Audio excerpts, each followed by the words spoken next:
A broke veteran bought a rusty army truck at auction for $800.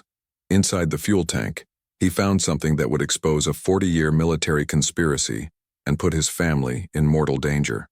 The auction notice came on a Thursday morning while Jake Morrison was counting coins for his daughter's school lunch. His hands shook slightly, not from the cold Massachusetts winter but from the nerve damage that ended his Army career 3 years ago. 20 years of service, 2 tours in Afghanistan, a Silver Star he kept in a drawer, and now he was rationing peanut butter to make it through the week. Emma asked if she could get hot lunch today, her 10-year-old face trying not to show disappointment. Jake forced a smile and told her he'd make something special instead. She hugged him anyway, because that's who Emma was. She understood more than a kid should have to. The auction listing sat open on his laptop. Fort Devens was liquidating old vehicles. Most were parts trucks, stripped-down hulks that civilian contractors would turn into scrap metal. But one caught his eye, a 1985 M35A2 cargo truck, the kind they called a deuce and a half. The photo showed rust and flat tires, but Jake recognized good bones when he saw them. Minimum bid was $500. He had $800 in his account, money he'd been saving for Emma's birthday next month. His ex-wife would call it stupid. Linda had called a lot of things stupid before she left. His loyalty to the Army, his refusal to take disability he'd earned, his belief that things would get better. She'd remarried a software engineer in California and sent the minimum child support the court ordered.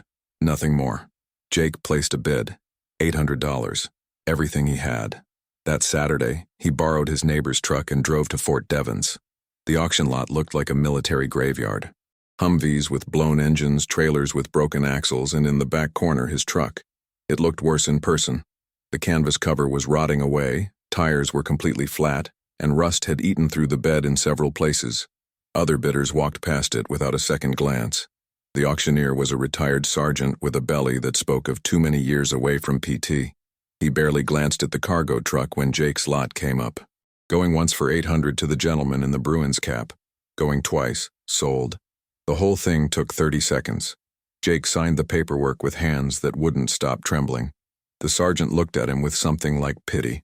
"You know that thing probably doesn't run, right? Gonna cost more to haul it away than you paid." Jake just nodded. He'd figured that out already. But something about the truck called to him. Maybe it was nostalgia for his years in motor pool. Maybe it was the need to fix something when everything else in his life felt broken. Or maybe it was the notation on the title that nobody else seemed to notice. Last assigned to the 52nd Ordnance Company. Fort Bragg, 1989. Decommissioned, 1990. That was the year Jake was born. The year before the first Gulf War. The year a lot of Cold War secrets got buried. He arranged for a tow truck, which ate another $300 he didn't have. The driver shook his head the whole time they loaded it. "Brother, I haul junk for a living, and this is junk." Jake didn't argue. The truck sat in his driveway like a rusted monument to bad decisions. His neighbors looked at it the way you'd look at a broken refrigerator on someone's lawn. One of them, a retired state trooper named Bill, stopped by that evening. "That's quite a project." Bill said it like a man being polite about a disaster.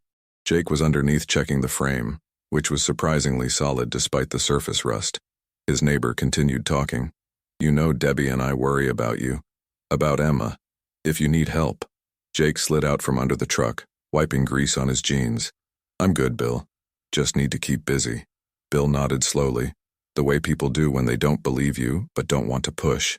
The offer stands. Good fences make good neighbors, but good neighbors help each other out. After Bill left, Jake sat in the truck's cab. The seats were torn and smelled like mildew, but the steering wheel felt right in his hands. He'd driven dozens of these during his service. They were workhorses, simple and tough. This one had an odometer showing 47,000 miles, which was nothing for a military truck. Someone had maintained it well before it got parked and forgotten. Emma came out wrapped in her winter coat, breath fogging in the evening air. "Are you gonna fix it?" Her voice carried hope, the kind kids have before life teaches them better. Jake looked at his daughter, at the trust in her eyes, and felt his chest tighten. "Yeah, baby. I'm gonna fix it. We'll get it running, and I'll teach you how engines work." She climbed into the passenger seat beside him, small hands on the dashboard. Will it be like the Army? Jake thought about that. The Army had given him purpose, brothers, a mission. The Army had also chewed him up and spit him out with a partial disability check and a handshake. It'll be better than the Army. It'll be ours. That night, after Emma went to bed, Jake started a real inspection. He'd been a combat engineer, trained to fix anything from bridges to Bradleys. A cargo truck should be simple. He checked the engine, which was seized but might be salvageable. The transmission looked intact. The electrical system was anybody's guess. Then he started on the fuel system. The tank would need to be dropped and cleaned, probably replaced. Diesel that old would be like tar. He crawled under with a flashlight, looking for the drain plug. That's when he noticed something odd. The fuel tank had been replaced recently, much more recently than 1990. The mounting bolts were newer. The metal wasn't as weathered. Someone had put a new tank on this truck before it got surplused. Jake's training kicked in.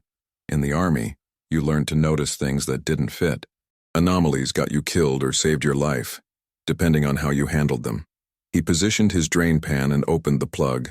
What came out wasn't diesel. It was some, mixed with sediment and rust. But there was something else. Something that clinked against the metal pan with a sound that made Jake's blood run cold. He aimed his flashlight into the pan. Among the dark sludge and rust, something gleamed. He picked it out carefully, wiping away the gunk. It was a medallion, about the size of a $50 made of what looked like gold. On one side was an eagle clutching arrows. On the other, engraved in small letters, was something that made Jake's hands start shaking again. Operation Copper Mountain, 1989 to 1990, Fort Bragg Special Access Program. Jake sat back hard on the cold concrete of his driveway. Special access programs were the military's deepest secrets. Need-to-know operations that didn't officially exist. And someone had hidden evidence of one inside a surplus truck's fuel tank. He reached back into the pan, feeling around. His fingers found more medallions. 5 in total. Then something else. A small waterproof case, the kind used for sensitive documents. Jake pulled it out, heart hammering. The case was sealed with military-grade tape, still intact after 35 years. Jake didn't open the case that night. He sat in his garage staring at it until 2 a.m., until the cold made his damaged nerves scream. Every instinct told him he was holding something dangerous, something people had tried very hard to hide.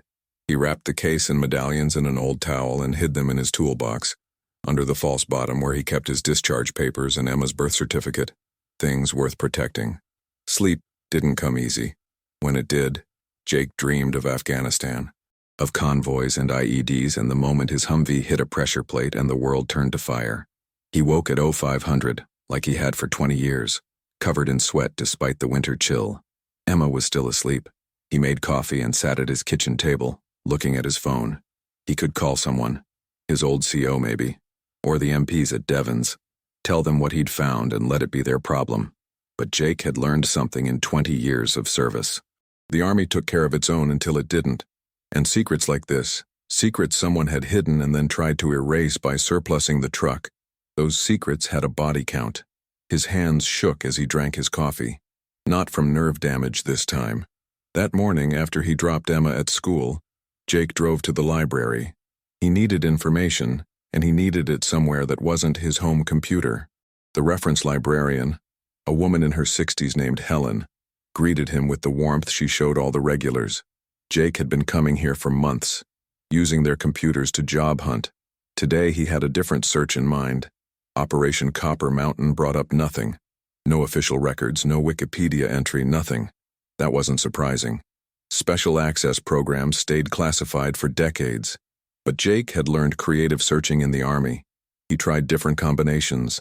Fort Bragg, 1989. Special operations funding. Budget anomalies. Congressional inquiries. He found something. A 1995 newspaper article from the Fayetteville Observer. Local congressman demands answers about missing military funds. The article was brief, buried in the regional news section. Representative Thomas Halloway of North Carolina had raised questions about discrepancies in Fort Bragg's 1989 to 1990 budget. Nearly $30 million allocated to a program that had no paper trail. The Army had responded that the funds were for classified operations and the matter was closed. Representative Halloway had died in a car accident 6 months later. Single vehicle crash, attributed to falling asleep at the wheel. Jake's stomach turned cold. He kept searching. Thomas Halloway car accident. The coverage was minimal. No investigation, no questions raised. Just a tragic loss of a public servant. Jake looked at the date. November 1995. Right after the congressman pushed for answers. He printed the article, paid his 20 cents at the desk, and went back to his truck. His phone rang. Unknown number. Jake answered. Morrison. The voice on the other end was smooth, professional, and somehow wrong. Mr. Jake Morrison, retired Sergeant First Class, currently residing at 247 Oak Street, Framingham, Massachusetts. Father to Emma Morrison, age 10, student at Franklin Elementary. Jake's blood froze. Who is this? The voice continued as if he hadn't spoken. You recently purchased a vehicle at auction. An M35A2 cargo truck. We'd like to purchase it from you. We're prepared to offer $50,000. Cash. Today. $50,000 for an $800 rust bucket. Jake's mind raced. Someone knew. Someone knew what was in that fuel tank, or at least suspected. His training kicked in. He kept his voice level. That's generous, but I'm not interested in selling. I'm sorry, we can't accept that answer. The truck contains property that doesn't belong to you. Property we're willing to pay very well to recover. Or, the pause was deliberate, calculated, or we can discuss this in person. Perhaps when you pick up Emma from school at 3:15. Jake's hand tightened on the phone. You stay away from my daughter. We have no intention of involving your daughter, Mr. Morrison, as long as you're reasonable. The truck and its contents in exchange for $50,000. You have until Monday to decide. We'll be in touch. The line went dead. Jake sat in the library parking lot, hands shaking so badly he could barely hold the phone. They knew where he lived. They knew Emma's school, her schedule. They'd found him less than 48 hours after he bought the truck, which meant they'd been watching the auction, watching who bought what. He drove home, checking his mirrors constantly. No obvious tail, but that didn't mean anything.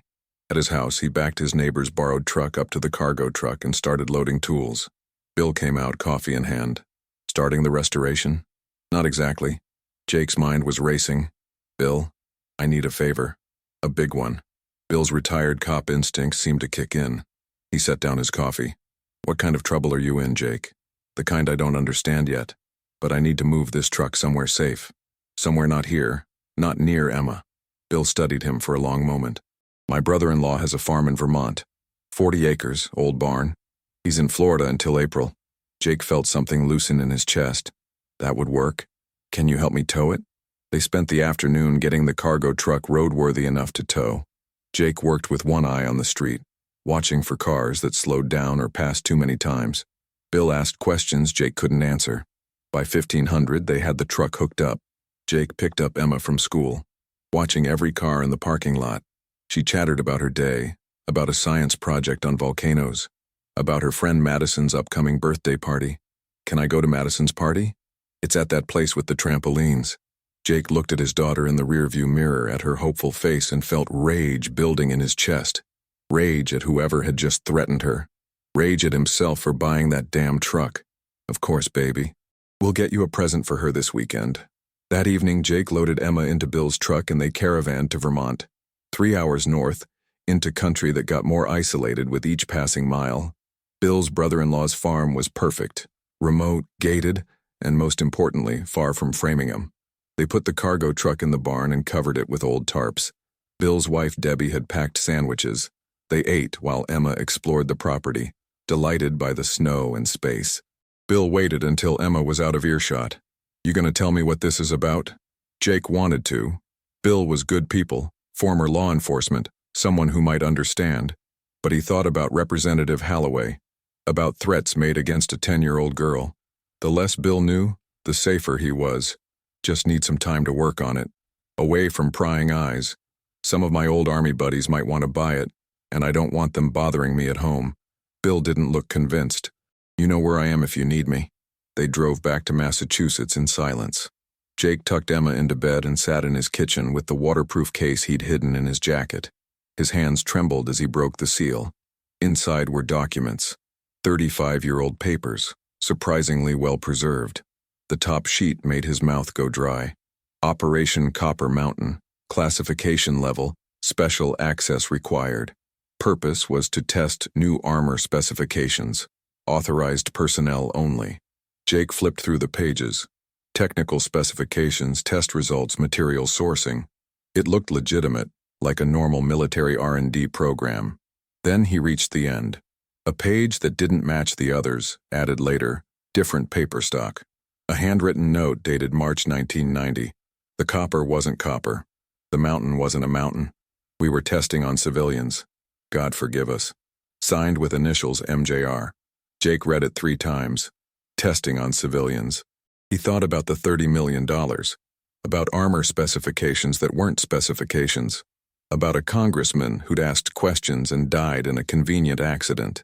He spread the documents across his table and started photographing them with his phone. Every page, every notation. He uploaded them to a cloud service under a fake email account he created. Then he made copies at his printer, working until midnight.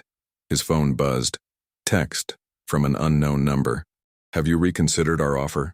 Jake stared at the message. These people, whoever they were, weren't going away. They wanted what was in that fuel tank badly enough to threaten a child, which meant the documents he was holding weren't just evidence. They were a death warrant. He texted back. Need time to think. The response came immediately. You have until Monday, 1200 hours. We'll contact you with a meeting location. Come alone. Bring everything from the truck. Jake deleted the text and removed the SIM card from his phone, breaking it in half. He'd learned some things in Afghanistan. How to stay alive when people wanted you dead. How to think tactically when fear wanted to shut you down. And most importantly, how to identify the real mission. His mission wasn't to understand what Operation Copper Mountain was. His mission was to keep Emma safe and expose whatever this conspiracy was before it buried him the way it had buried Holloway. He gathered the copies of the documents and the medallions, put the originals back in the waterproof case. Then he did something that would either save his life or end it. He logged onto his computer and started searching for investigative journalists. Not local reporters, national ones. People who'd broken stories about military corruption and lived to write the follow-up.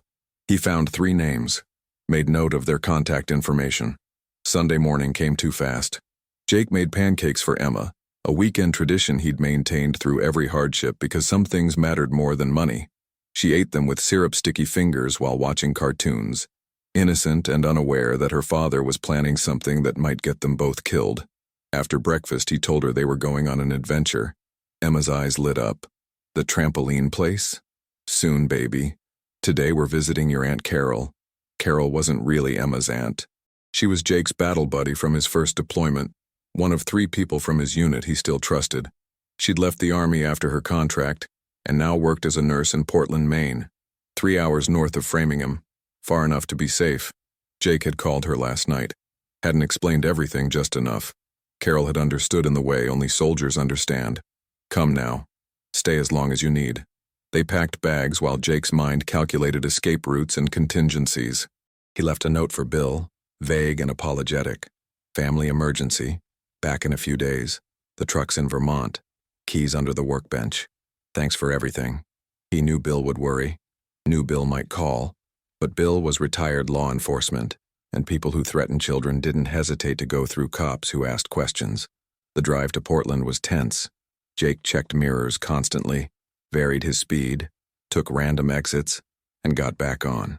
No obvious tail, but that didn't mean they weren't being tracked. Modern surveillance wasn't the movies. It was cell tower data and license plate readers and databases that knew where you bought coffee. He'd left his phone at home, turned off, bought a burner at a gas station with cash. Emma thought it was exciting. A road trip. A surprise visit. She sang along to the radio while Jake's hands gripped the steering wheel tight enough to hurt. They reached Carol's apartment complex around noon. She met them at the door, thin and tough in her scrubs just off a night shift. She took one look at Jake's face and understood. Come on in. Emma, sweetie, I've got the guest room set up for you. There's a TV and everything. Emma hugged Carol and disappeared into the apartment. Carol turned to Jake, her expression hard. What did you step in? Jake told her everything. The truck, the fuel tank, the medallions, the documents, the phone call threatening Emma. Representative Holloway's convenient death. Carol listened without interrupting, her combat medic training showing. She'd seen men die and learned not to waste time on denial. When he finished, she was quiet for a moment. Then she went to her closet and came back with something Jake hadn't seen in years. Her service weapon, a Beretta M9, cleaned and maintained. You remember how to use this? I'm not taking a gun into whatever this is. I've got Emma to think about. Carol's eyes were flat. Then you better think about what happens if these people decide 50,000 is cheaper than keeping you quiet. You've got evidence of something big enough to kill a congressman over. That makes you a loose end. Jake knew she was right. Hated that she was right. He took the Beretta. Carol handed him 2 spare magazines. I'm on shift tonight, but I'm off tomorrow. Whatever you're planning, I'm in. He shook his head. You've got a career. A life. This isn't your fight. Carol's laugh was bitter. Brother, I got your blood on my hands from Helmand Province. Kept you breathing through 3 miles of bad road to the cache. You don't get to shut me out now. Besides, she gestured at Emma, who was unpacking in the other room. That little girl needs all the protection she can get, and you need backup you can trust. Jake felt his throat tighten. The Army taught you to be hard, to compartmentalize, but it also taught you the value of someone who'd stand with you when the world went to hell. Okay, but Emma stays here, safe. No matter what happens to me, you get her out. Carol's hand on his shoulder was firm. Nothing's happening to you. We're smarter than these desk-writing conspirators. We've survived worse. But first, we need to know what we're actually dealing with. What did those documents really say? They spread the copies across Carol's kitchen table while Emma watched TV in the other room. Carol had been a medic, but before that she'd been pre-med at Boston University. She understood scientific language better than Jake. She read through the technical specifications, her expression darkening with each page. Jake, this isn't armor testing. These are pharmacological trials. The armor specifications are a cover. What they were really testing was a compound, designation C-127. Look at these notes about absorption rates and neurological responses. Jake leaned over her shoulder. What does that mean? It means Operation Copper Mountain was human experimentation. Carol's finger traced down a chart. They were testing some kind of chemical compound for effects on human subjects. The copper references are to dosage levels. The mountain is the control group. She flipped to another page, her face pale. And according to these dates, they ran the program for 18 months, with over 300 test subjects. 300 people. Jake felt sick. Who were they testing on? Carol found another page. Jake's stomach dropped when he saw it. A list of names. Partial records, most blacked out with marker, but enough visible to see patterns. Johnson, D service member. Wilson, K civilian contractor. Martinez, R local national employee. They were using military personnel and civilians who worked on base. People who trusted the Army. What was C-127 supposed to do? Carol kept reading. From what I can piece together, it was some kind of performance enhancer, supposed to improve reaction time, reduce need for sleep, increase stress tolerance. They were trying to create better soldiers chemically, and judging by these notes, it didn't work. Look at this. She pointed to a page near the end. Adverse reactions in 73% of subjects. Neurological damage in 48%. Permanent cognitive impairment in 31%. Deaths. She paused. Deaths. 7 confirmed. 7 people died. Jake thought about the $30 million. About experiments on unwitting subjects. About deaths covered up and evidence hidden in a fuel tank. This is bigger than Holloway. This goes to the Pentagon level. Special access programs require approval from the Secretary of Defense. Carol nodded slowly. And everyone involved would want this buried. The soldiers who administered it, the doctors who ran the tests, the brass who authorized it. If this gets out, it's not just a scandal. It's criminal conspiracy, war crimes, which means they'll do anything to keep it quiet. Jake's phone, the burner, buzzed. Text from a number he'd given to only one person. The journalist he'd contacted. One had responded. Melissa Park, Washington Post. Your message intrigued me. Can we talk? Tomorrow, 10 a.m. I'm in Boston for a conference. Can meet anywhere public. Jake showed Carol. She read it twice. Could be legitimate. Could be a trap. We need to verify she's real. They spent the next hour doing exactly that. Carol had contacts from her college days, people in media and journalism. They confirmed Melissa Park was real, credentials solid. She'd broken stories on Pentagon waste and military contractor fraud. She was speaking at a journalism conference at the Boston Convention Center. Everything checked out. But that didn't mean it was safe. Jake thought about the meeting. Monday at 1000. The same day his anonymous threateners wanted an answer by noon. Tight timing. Probably not coincidental. If they were monitoring his communications, they'd know he'd reached out to journalists, which meant they'd be watching that meeting. Carol seemed to read his mind. You need a distraction. Something to split their attention. What did you have in mind? I'll take Emma to the Museum of Science. Very public. Lots of security cameras. If they're watching your family, they'll have people on us. Takes resources away from you. Jake wanted to argue. Wanted to say it was too dangerous to use Emma as bait. But Carol was right. The museum was public and safe. And if these people thought Jake would bring his daughter into danger, they didn't know him at all. His mission was to protect Emma. Everything else was secondary. That night, Jake couldn't sleep. He lay on Carol's couch, the Beretta under the pillow, and thought about the 300 names on those lists. People who'd trusted the system, who'd served their country or supported those who served, and the army had poisoned them, used them like lab rats. Some had died. Others had lived with neurological damage, probably never knowing why their hands shook, or their memories failed, or their personalities changed. He thought about his own nerve damage, the tremors in his hands. The doctor said it was from the IED, blast trauma to his cervical spine. But what if it wasn't? What if somewhere in his service record, buried in routine medical checks, someone had given him something? He'd been stationed at Fort Bragg in 2008, 18 years after Operation Copper Mountain allegedly ended. But what if it hadn't ended?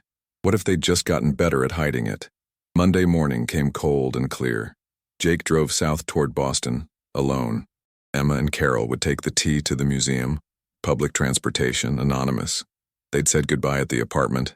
Emma had hugged him tight. Be safe, Daddy. Jake had promised he would, hating himself for the lie. Safety wasn't an option anymore. Truth was the only way forward, even if it killed him. He reached Boston by 0930. The meeting spot Melissa Park had suggested was a coffee shop in Copley Square. Public. Busy. Lots of witnesses. Jake arrived early, surveilled the area. Multiple exits, open sight lines, police presence from nearby buildings. As good as it would get. He bought coffee and sat where he could watch the door. Melissa Park arrived exactly at 1000. Jake recognized her from the author photo on her articles. Mid-40s, Korean-American with the kind of eyes that had seen through too many lies to be fooled easily. She ordered tea, no small talk, and sat across from him. You said you had evidence of a military cover-up. Jake, I get a dozen messages like that every week. Most are conspiracy theorists. Some are foreign intelligence fishing for information. A few are mentally ill people who need help, not publicity. So before we go further, convince me you're real. Jake slid a folder across the table. Inside were copies of 3 documents. The Operation Copper Mountain header page, the handwritten confession note, and 1 page from the test results showing adverse reactions. He'd kept the medallions and originals hidden. Melissa read in silence. Her expression didn't change, but Jake saw her breathing shift. When she looked up, her eyes were different.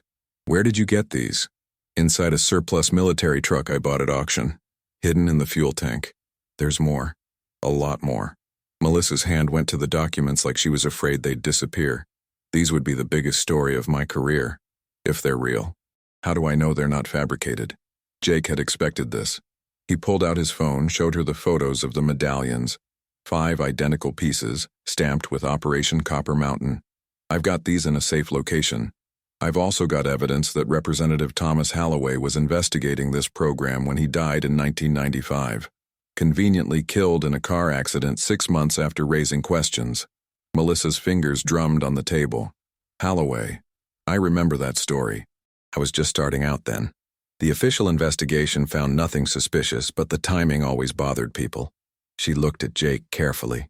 You're putting yourself in danger bringing this to me. People who bury secrets this deep don't hesitate to bury the people who dig them up. Why take the risk? Jake thought about Emma. About 300 people used as test subjects. About 7 people who'd died. And the dozens more who'd lived with unexplained damage. Because it's the right thing to do. Because I didn't serve 20 years to protect a system that experiments on its own people. And because they threatened my daughter. That last part changed something in Melissa's expression. She closed the folder. Okay. I need to verify these documents. I have sources at the Pentagon, Retired officers who consult for me. Give me 48 hours to authenticate what you've shown me. If it checks out, I'll need everything. All the documents, the medallions, your testimony on record. And you need to understand something, Mr. Morrison. Once I publish this, your life changes forever. You'll be famous or infamous depending on who's talking. The Army will investigate you. Congress will want testimony. And the people who hid this will want you silenced. I understand. Do you? Because I've seen whistleblowers destroyed. Their finances audited until the IRS finds something. Their security clearances revoked. Their marriages collapse under the pressure. Some end up in prison on unrelated charges that suddenly appear. Others just disappear. Car accidents, suicides, unexplained deaths that raise no questions because by then, everyone thinks they're crazy conspiracy theorists. Jake met her eyes. I've got a 10-year-old daughter who deserves to grow up in a country that doesn't experiment on its citizens. If exposing this means I take heat, I'll take it. But these documents go public. With or without you? Melissa nodded slowly. Then we do this right. Legal protection, multiple copies of evidence, everything documented. I'll get my editor involved today. We'll need to move fast. Once word gets out that I'm working on this, the pressure will come from every direction. They talked for another hour. Melissa explained the process. Authentication, legal review, corroboration from other sources. She'd need to track down survivors from the test program, if any could be found. She'd need to verify the congressman's death, look for patterns of other suspicious deaths connected to Fort Bragg in that time period. It would take weeks, maybe months. Jake's phone buzzed. The burner. Text from unknown number. You missed your deadline, Mr. Morrison. We're disappointed. People who disappoint us tend to have accidents. Ask Representative Holloway. Jake showed the text to Melissa. She photographed it with her own phone. That's a direct threat. You need to go to the police. And tell them what? That I stole evidence from a military vehicle and now anonymous people are threatening me? I'd be arrested for theft of government property before they even looked at the documents. Melissa's expression was grim. He's right. She said it to herself more than to him. The system protects itself. Local police would refer it to military police. MPs would refer it to Army CID. And whoever's behind Operation Copper Mountain probably has people in Army CID. She looked at Jake. You need protection, real protection. I know people, former Secret Service who do private security. Let me make some calls. Before Jake could respond, Carol texted, We have a problem. Get to the museum now. Jake's blood went cold. He was moving before his mind caught up, Melissa following. The museum was 10 minutes by car. Jake made it in 6, parking illegally and running toward the entrance. Carol met him outside, Emma safe beside her, but Carol's face was tight with anger. 2 men followed us from the T-station. Professional surveillance. They split up when we entered the museum. One's inside, one's watching the exits. Jake scanned the area. Monday morning meant school groups and tourists. Hundreds of people. Good cover and terrible exposure. Point him out. Carol indicated a man in a business suit near the gift shop. Tall, fit, earpiece barely visible. Former military or law enforcement for sure. Jake approached from an angle using tourist groups as cover. He came up behind the man and spoke quietly. You're going to walk out of here calmly. Leave the kid and her guardian alone. Or I start making a scene about the man following children. The suited man turned. His eyes were flat, professional. Mr. Morrison, you're making this more difficult than it needs to be. My employers simply want their property returned. Property that was hidden in a vehicle they sold at auction. That makes it my property now. The man's smile didn't reach his eyes. Military surplus sales include specific clauses about contraband and classified materials. Anything found in those vehicles belongs to the government. You signed those forms. Jake had signed forms. He'd barely read them, just wanted the truck. But he knew enough about military bureaucracy to know the man was probably right legally, which meant nothing when the law was being used to hide crimes. Tell your employers I've made copies. Lots of copies. If anything happens to me or my family, those copies go public. You're bluffing. Maybe. But can they afford to find out? The suited man studied him for a long moment. You were a good soldier, Morrison. Silver Star for valor. But you're out of your depth here. These aren't enemy combatants you can outfight. These are institutions, systems. They're bigger than you. They'll bury you and no one will remember your name. Jake thought about the 7 names on that list. The people who died in tests. Their families probably thought they died in training accidents or from medical conditions, never knowing the truth. I'm okay with being buried if the truth comes with me. Something shifted in the man's expression. Not respect exactly, but recognition. The look of one professional acknowledging another's commitment. He touched his earpiece. Stand down. Subject is non-compliant but contained. He looked back at Jake. You have 48 hours to reconsider. After that, the offers stop and the consequences start. He walked away, unhurried, confident. Jake returned to Carol and Emma, his heart pounding. Emma looked scared. Daddy, who was that man? Just someone asking directions, baby. His eyes met Carol's over Emma's head. They both knew this had escalated. Time was running out. Melissa Park appeared, slightly out of breath from running. I saw that interaction. She'd followed him. Got photos of the man. My contacts can identify him. But Morrison, this confirms everything. They're not just threatening. They're actively surveilling you. We need to move up the timeline. They regrouped at a restaurant a few blocks away. Emma ate chicken fingers while the adults talked in low voices. Melissa had already contacted her editor at the Washington Post. They were fast-tracking authentication of the documents, but verification would still take time. Time Jake didn't have. We need insurance, Carol said. Something that guarantees they can't just disappear Jake and bury this. Melissa nodded. Dead man switch. We set up automatic releases of the documents. If Jake doesn't check in every 24 hours, everything goes public. I can arrange that through encrypted services journalists use for source protection. But we need all the documents first. Everything from that truck.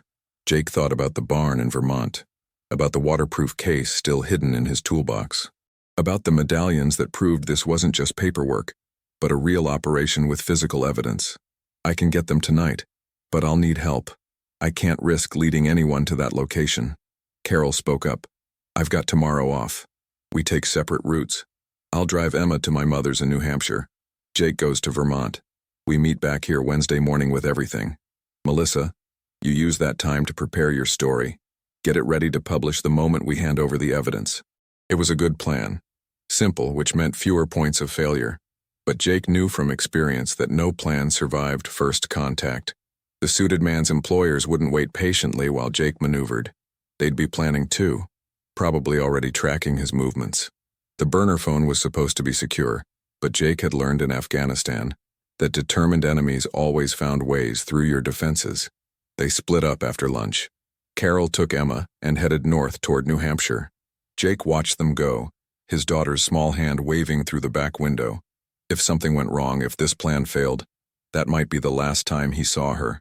The thought made his chest tight. He forced it down. Mission focus. Get the evidence. Get it to Melissa. Let the truth protect what violence couldn't. Jake drove west toward Vermont. He varied his route constantly, took back roads, stopped randomly to check for tails. By the time he reached Bill's brother-in-law's farm, it was nearly dark. The property looked undisturbed. Snow covered the long driveway. No tire tracks except the ones from days ago. He parked and approached the barn cautiously, Beretta in his jacket pocket. The cargo truck sat where they'd left it, covered in tarps. Jake pulled them back and climbed into the cab. Everything looked untouched. He retrieved the waterproof case from his toolbox, checked that the medallions were still wrapped in their towel. Relief flooded through him. The evidence was safe. Now he just had to keep it that way. He was locking the barn when headlights appeared at the end of the driveway. Jake's hand went to the Beretta. The vehicle was a dark SUV, expensive, moving slowly. It stopped 50 yards away. The driver's door opened. The suited man from the museum stepped out, hands visible and empty. Mr. Morrison, we need to talk. Jake kept the barn between himself and the SUV. We've got nothing to talk about. You have 48 hours, remember? Things have changed. My employers have reconsidered their approach. They're prepared to offer you something better than money. What's better than money? The truth. The man took a careful step forward. Jake, you were a good soldier. You deserve to know what Operation Copper Mountain really was. Not the crimes you think it was, but the necessity it actually was. Jake's grip on the Beretta tightened. You experimented on 300 people. 7 of them died. That's not necessity, that's murder. The man shook his head. Those numbers are out of context. The program was about saving lives. C-127 was developed during the Cold War, when we faced enemies who'd sacrifice anything to destroy us. We needed an edge, something to keep our soldiers alive and effective. Yes, there were risks, but every subject volunteered. That's a lie.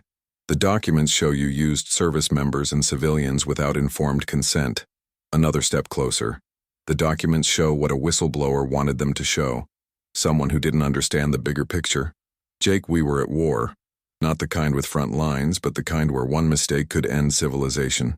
C-127 gave our Special Operations Forces capabilities that prevented conflicts, stopped threats before they became body bags. The 7 who died, they died saving thousands. Jake thought about the handwritten note. The copper wasn't copper. We were testing on civilians. God forgive us. That didn't sound like someone who'd misunderstood. That sounded like someone with a conscience. You're trying to justify the unjustifiable. I'm trying to give you perspective. The suited man stopped 20 feet away, his hands still visible. You've been out 3 years. You remember what it's like making hard choices in impossible situations. Sometimes good people have to do terrible things for the right reasons. That's service. That's sacrifice. The people who ran Operation Copper Mountain weren't monsters. They were patriots who carried a burden so others wouldn't have to. And Representative Holloway? Was killing him patriotic too? The man's expression didn't change. Congressman Holloway was an idealist who would have exposed a program that was still operational, still saving lives. His death was unfortunate but necessary, just like yours will be if you don't make the right choice tonight. There it was, the threat without pretense. Jake pulled the Beretta, keeping it low but visible. I'm not going quietly. The suited man sighed. I didn't think you would. He touched his earpiece. Subject is armed and non-compliant. Execute contingency. 2 more men emerged from the SUV, both armed with carbines, moving with military precision. Jake's combat instincts screamed. He was outgunned, outmaneuvered, and about to die in a barn in Vermont with the truth in his hands and no way to get it out. Then headlights appeared at the other end of the driveway. A pickup truck moving fast. It skidded to a stop and Bill stepped out, his retired state trooper authority showing in every movement. Jake, you okay? Bill's arrival changed everything. The suited man held up a hand and his 2 operatives froze. Bill had his service weapon drawn, positioned behind his truck's engine block for cover. His voice carried the command of 30 years enforcing the law. I don't know what's happening here, but I know my neighbor. Jake Morrison is a decorated veteran and a good man. Anyone who's got a problem with him has a problem with me. The suited man's professional mask slipped for just a moment, showing calculation underneath. This is a federal matter, sir. National security. I'm going to need you to lower your weapon and leave. Bill's laugh was harsh. Federal matter at a private residence in Vermont? Show me a warrant. Show me credentials. Or get the hell off this property before I call the county sheriff and the state police. Jake used the standoff to move, keeping the barn between himself and the operatives. He reached Bill's position, breathing hard. Bill, these people killed a congressman. They're trying to cover up military experiments. Bill didn't take his eyes off the suited man. I figured it was something like that when you wrote that vague note and disappeared. That's why I put a tracker on the truck when we moved it. Thought you might need backup. The suited man seemed to realize he'd lost the tactical advantage. A retired cop witnessing whatever happened next meant complications. Police reports, investigations, attention. The kind of attention his employers wanted to avoid. He touched his earpiece again. Stand down. Tactical withdrawal. He looked at Jake. This isn't over, Morrison. You've just bought yourself time. Use it wisely. The operatives backed to their SUV, weapons lowered but ready. They drove away slowly, deliberately, a message that they could return any time. Bill waited until the taillights disappeared before lowering his weapon. Do you want to tell me what the hell that was? Jake pulled out the waterproof case. Bill, I found evidence of crimes. Real crimes. People died. And the people responsible have been covering it up for 35 years. Now they want to cover it up permanently. Bill looked at the case, then at Jake. Military crimes? Jake nodded. Bill's expression hardened. My father was Army. 2 tours in Vietnam. Came back with a tremor in his hands and nightmares that never stopped. VA said it was just stress. But he always wondered if something happened to him over there. Something they didn't tell him about. Jake felt something click into place. Bill's father would have been serving during the era of military experiments. Agent Orange, Radiation tests, chemical weapons exposure. The government had done it before, had covered it up before, had let veterans suffer and die rather than admit what they'd done. This is bigger than me, Bill. This is about accountability. Making sure what happened to your father and hundreds of others doesn't just get buried. Bill was quiet for a long moment. Then he holstered his weapon. My brother-in-law's farm isn't safe anymore. They know you're here. Come back to my place. We'll figure out the next move. They drove in convoy, Bill leading, Jake following, both watching for tails. At Bill's house in Framingham, Debbie met them at the door. One look at their faces and she ushered them inside without questions.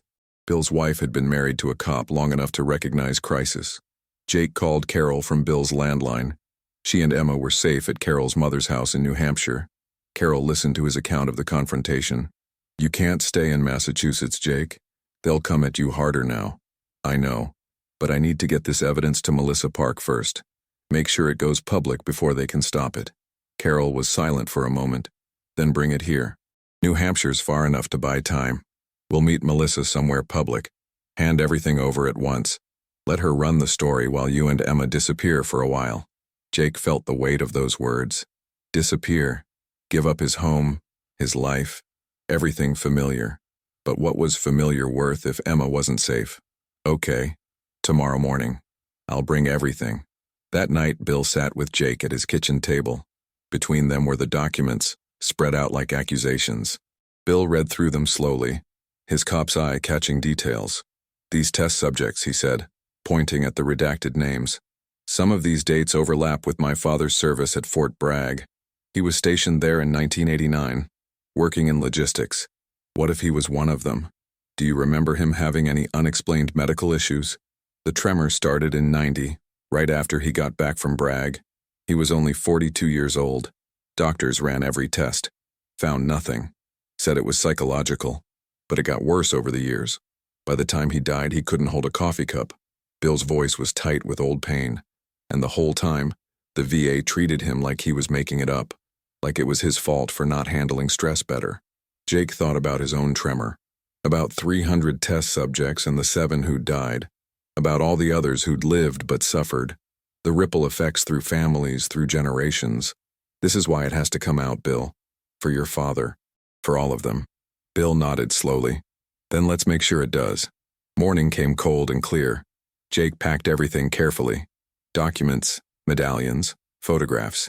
He made multiple copies, storing them in different locations. One set at Bill's house. One buried in a waterproof bag in Bill's backyard. One uploaded to encrypted cloud storage. If something happened to him, if the suited men succeeded, the evidence would survive. He called Melissa Park from Bill's landline. She answered on the first ring, voice tight with tension. Morrison, where are you? My apartment was broken into last night. Professionally done, nothing taken, but they were searching for something. Jake's stomach dropped. They're escalating. I've got all the evidence with me. We need to meet today. Hand it over so you can publish before they make another move. Melissa's voice was cautious. They'll be watching me. Any meeting point I suggest could be compromised. Then we do it your way. You pick the place. Somewhere you trust. Somewhere public enough to keep us safe. She was quiet for a moment. There's a press conference at the State House at noon. Senator Williams is announcing an investigation into Pentagon spending. Lots of media, security, cameras. Meet me there. We'll do the handoff in plain sight. It was smart. A press conference meant witnesses, official records of attendance, security that wouldn't let armed operatives through. Jake agreed. He'd drive to Boston, meet Melissa at noon, hand over everything. Then he'd disappear with Emma until the story broke. After that, the truth would protect them, or they'd already be dead. Either way, the truth would be out. Bill insisted on driving. You're too valuable to risk on the road. They might try something between here and Boston. I've got friends in the state police. They'll make sure we get there safe. Jake wanted to argue, but Bill was right. He was a target now. Emma's father. The man carrying evidence that could bring down careers and maybe governments. He accepted the help. They left at 10 a.m. Bill drove his pickup, Jake in the passenger seat with the evidence case. A state police cruiser followed at a distance, arranged by Bill's contacts. The drive was tense. Every car felt like a potential threat. Every overpass a possible ambush point. But they reached Boston without incident. The State House steps were crowded with reporters and cameras. Senator Williams was inside, preparing his statement about Pentagon spending oversight. The timing felt almost prophetic. Melissa found them near the press area. She looked exhausted, like she hadn't slept, but her eyes were sharp. "You have everything?" Jake handed over the waterproof case. Documents, medallions, photographs, and copies of everything on a thumb drive. "This is everything from Operation Copper Mountain, 300 test subjects, 7 confirmed deaths, $30 million in funding, and evidence that Representative Holloway was killed for trying to expose it." Melissa took the case like it was made of plutonium. "My editors already got our legal team on standby. We've corroborated some of your claims. Found 3 survivors of the test program through VA medical records. They're willing to talk on record about unexplained medical treatments at Fort Bragg in 1989. When this goes live, it's going to detonate." Jake felt something loosen in his chest. "Then do it fast. These people won't stop until either I'm dead or the story's out. It'll be online tonight. Front page tomorrow morning." Melissa looked at him seriously. "Morrison, you understand what happens next? Congressional hearings, DOD investigations, death threats from people who think you're a traitor. Your name will be everywhere. So will the names of 300 victims. So will the truth about what our government did to its own people. That's worth whatever comes after." The press conference started. Senator Williams spoke about accountability and transparency, about the need to oversee military spending, about protecting the people who served. Jake listened from the edge of the crowd and thought about his grandfather, about a generation of soldiers who'd trusted the system and been betrayed by it, about his own generation, still fighting wars the country had half forgotten, about Emma's generation who deserved better than repeating these cycles. His phone, the burner, buzzed one last time. "Final warning, Morrison. Walk away now, or face the consequences." Jake deleted the message. He was done with warnings, done with threats, done with institutions that protected themselves at the expense of the people they served. He looked at Bill, at Melissa, at the state police officer who'd escorted them, at people who'd chosen to do the right thing even when it was dangerous. Maybe that was the real lesson. The system was broken, but people could still choose integrity. The story went live at 6 p.m. Washington Post, front page digital edition. Military experimented on hundreds in secret Cold War program. Documents reveal. Melissa's byline. Jake's name as primary source. Photographs of the medallions. Excerpts from the documents. Testimony from 3 survivors who'd lived with tremors and memory loss and personality changes for 35 years, never knowing why. By midnight, every news outlet in the country was covering it. By morning, senators were calling for hearings. The Secretary of Defense issued a statement promising full investigation. The Army opened a formal inquiry. And somewhere, Jake knew, very angry people were scrambling to contain the damage and eliminate the threats. But it was too late. The truth was out. Copies existed everywhere. Melissa had published everything, holding nothing back. Jake and Emma stayed at Carol's mother's house in New Hampshire for 3 weeks. Long enough for the initial firestorm to pass. Long enough for Jake to testify before a congressional committee via secure video link. Long enough for the death threats to start arriving. And for the FBI to assign protective detail because Jake Morrison had become too public to quietly disappear. The investigation confirmed everything. Operation Copper Mountain had been real, illegal, and covered up by multiple levels of military and civilian leadership. 7 people had died. 73 others had suffered permanent damage. Hundreds more had been exposed to experimental compounds without consent or follow-up care. The officers who'd run the program were mostly dead now, but those still living faced criminal charges. The contractors who'd supplied C-127 faced billion-dollar lawsuits. And Representative Thomas Holloway's death was reopened as a murder investigation. Forensic review of the accident found evidence of tampering with his car's braking system, evidence that had been missed or ignored 30 years ago. Whoever had killed him was likely dead or untouchable now, but his family finally had answers, finally had vindication. Jake eventually returned to Framingham. The death threats continued, but so did the support. Veterans groups called him a hero. Some called him a traitor. He didn't care much about either label. He'd done what needed doing, what his conscience demanded. The rest was noise. Emma adjusted better than he'd feared. She'd inherited her father's resilience. Carol visited often, staying combat-ready even though the immediate danger had passed. Bill became something like the grandfather Emma had never known, and Melissa Park won awards for her reporting, though she always credited Jake's courage for making the story possible. 6 months after the story broke, Jake received a letter. No return address, postmarked from Virginia. Inside was a single page, handwritten.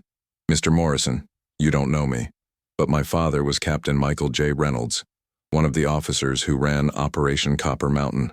He died 15 years ago carrying guilt I never understood until your story broke. Found among his things was a journal where he'd written the truth, how they'd been ordered to test C-127, how subjects weren't given informed consent, how he'd tried to stop it and been threatened into silence. He was the one who signed that confession note, MJR, the one who hid the evidence in that fuel tank, hoping someday someone would find it and finish what he couldn't. Thank you for giving my father peace. Even dead, he'd wanted the truth told. Your courage completed his mission. He would have been proud to serve with you. Jake read the letter 3 times. Then he put it in a frame on his wall, next to his silver star. 2 soldiers, 35 years apart, both trying to do the right thing. One silenced by fear, one freed by stubbornness and maybe stupidity, and definitely the kind of integrity that got you killed or made you a hero, depending on how things turned out. That night, Jake tucked Emma into bed in their small house, the same house, because he'd refused to let fear drive him from his home. She looked up at him with serious eyes. Daddy, my teacher said you're famous. Some kids say you're a hero. Some kids say you got soldiers in trouble. What are you really? Jake thought about that question, about complex truths and simple answers. I'm your father, baby. That's the most important thing I am. Everything else I did so you could grow up in a world that tells the truth, even when the truth is ugly. She considered that with the gravity only children can manage. I think that's being a hero. Jake kissed her forehead. Then I guess we're both heroes. Because you were brave too. He left her room and went to his kitchen, made coffee and sat at the table where this had all started, where he'd counted coins for school lunch and felt like a failure. He had job offers now. Security consulting, speaking engagements, a book deal Melissa had helped arrange. Money wasn't the problem anymore. But Jake had learned something through all this. Money had never been the real problem. Purpose was. Meaning was. Knowing that your life mattered. That your choices meant something. He'd bought a broken truck for $800 and found a conspiracy worth $30 million. He'd risked everything to expose it. And in the process, he'd given 300 victims and their families answers. He'd honored a dead captain's conscience. He'd shown Emma that doing the right thing mattered more than doing the safe thing. Maybe that was worth more than any amount of gold in any fuel tank. Outside, the Massachusetts winter night was clear and cold, stars visible despite the light pollution. Jake thought about soldiers throughout history, the ones who followed orders and the ones who questioned them, the ones who served the institution and the ones who served the ideal. He'd been both. Maybe every soldier was. The trick was knowing when to salute and when to rebel. His phone rang. Melissa. She was working on a follow-up story about other potentially classified programs.